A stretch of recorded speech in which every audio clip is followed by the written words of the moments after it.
Hello there. In this video we're going to take a look at of in Dutch. And you may wonder, well, this is a video for advanced beginners, A2. Why are we going to see of again? Of means or, right? And yes, of means or, but there are certain things that are a little bit more difficult about of. For instance, if you're saying of in English, that is to determine who possesses, who's in possession.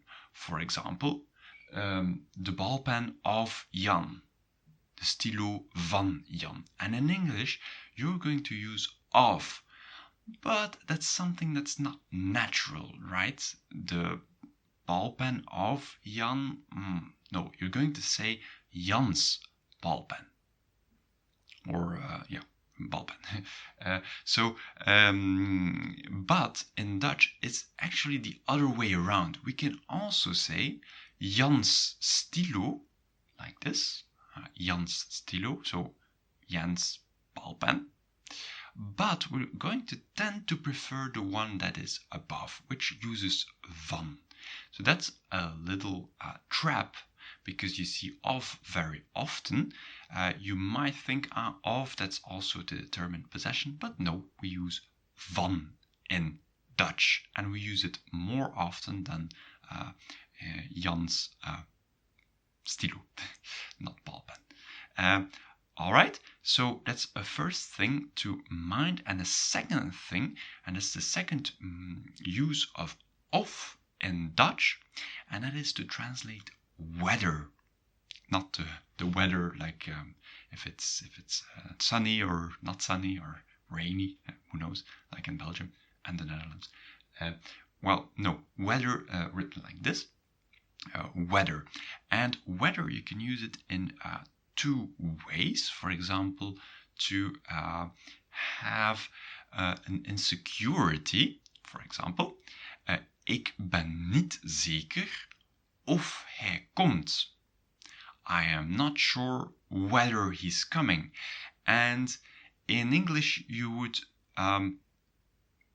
you might feel like I don't know if he's coming or whether he's coming. You can use both, but many English speakers would use als there, which is a literal translation of if. However, you cannot do that. You have to use of. We weten niet, of ik ben niet zeker of hij komt. En die second example here, ik weet niet of ze al zijn. I don't know whether they're already there. Some Dutch-speaking people also use als, but that's not entirely correct. So it's better to use of. Also mind the word order after this of.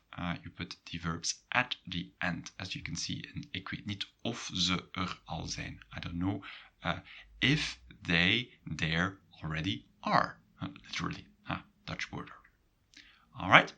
And the second way is with indirect questions. For example, kan je haar vragen of dat goed is? Can you ask her whether that's good? So, whether that's good, okay, of dat goed is. And you might feel like, okay, I'm going to use if there, but in Dutch you have to use of. And a final example, Jan vraagt of hij mag komen. Jan asks whether he can come along. There you use of again. So pay attention, of is or, but it has nothing to do with possession, and you can use it both in indirect questions and when you have a phrase where you're not sure, and the subclause will be what you're not sure about. All right, feel free to subscribe, and tot ziens.